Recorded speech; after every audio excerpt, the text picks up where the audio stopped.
মায়ের কোনো জাত হয় না। আজ আমরা এক মাকে দেখতে যাচ্ছি, আর তিনি হলেন আমার বোনের শাশুড়ি। হঠাৎ করে তিনি অসুস্থ হয়ে পড়েছেন, তাই আমরা 4 বোন মিলে তাকে দেখতে যাচ্ছি।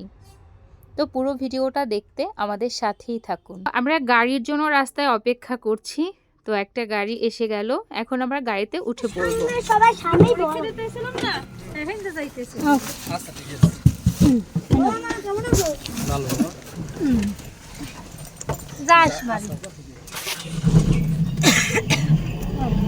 তো আমাদের গাড়ি গন্তব্যের উদ্দেশ্যে ছেড়ে দিল। তো এখান থেকে যেতে প্রায় 30 মিনিট সময় লাগবে।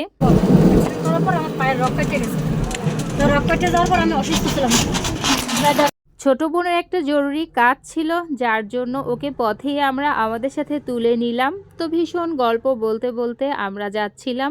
আর আপনারা তো জানেন, মেয়েরা যদি একসাথে হয় তাহলে গল্পের তো আর শেষই হয় না।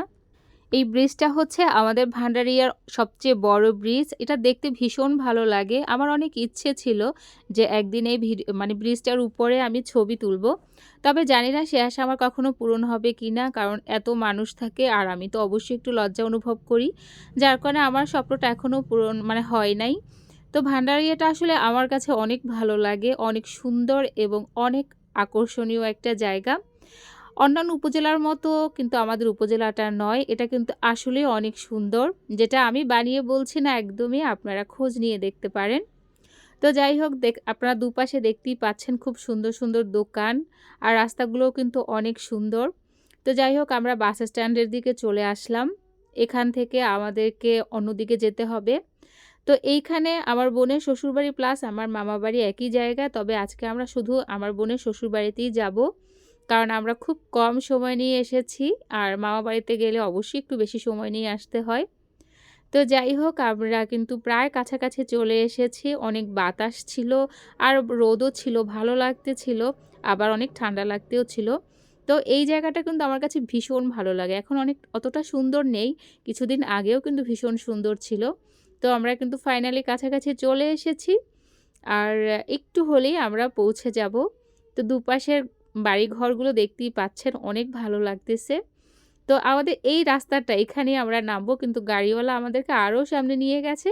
তো ফাইনালি উনি আবার ইউটার্ন করে আমাদেরকে জায়গা মতো নিয়ে যাচ্ছে। তো আমরা ভীষণ হাসাহাসি করতেছিলাম যে ড্রাইভার আমাদেরকে অন্যদিকে নিয়ে গেছে। তো ফাইনালি আমরা বাড়ির পথেই নেমে পড়লাম। এখানে কাজ চলতেছে, যার কারণে গাছ টাছ কেটে একদম একাকার করে ফেলেছে। তো ওই তো ঘর দেখা যাচ্ছে আমার মাউইয়ের। তো আমরা এখন যাচ্ছি, তো আপনারা সাথেই থাকুন। আমি যেহেতু ক্যামেরাম্যান, সেজন্য আমি মিসিং।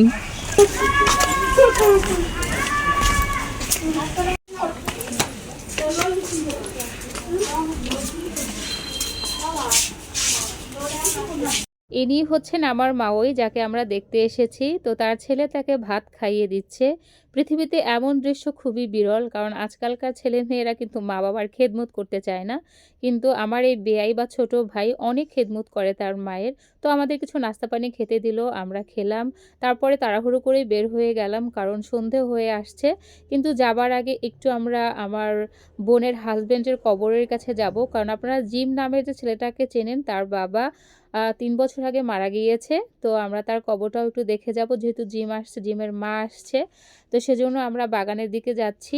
তো আপনারা দেখেন অনেক গাছ এবং আসলে কেমন একটা পরিবেশ। তো ওই যে ওর কবর দেখা যাচ্ছে। প্রথমে আমি ওখানে যেতে চাইনি, কারণ খুব খারাপ লাগে, পরিচিত মানুষ, খুব আপন মানুষ যদি আসলে কবরে শুয়ে থাকে, সেটা মেনে নেওয়া যায় না। তো ফাইনালি জিম যাবে, তো আমরা সবাই গেলাম সেখানে। তো সেখানে জিমের মা অনেক কান্নাকাটি করলো, জিম তার বাবার জন্য দোয়া করলো, আমরাও তার জন্য দোয়া টোয়া করে চলে আসলাম। তো আপনারা সবাই জিমের বাবার জন্য দোয়া করবেন।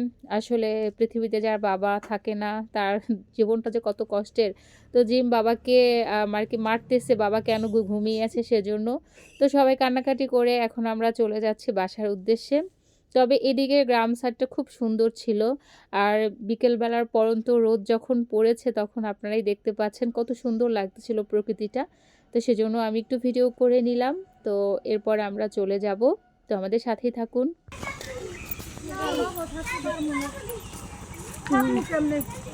এত সুন্দর ওডি।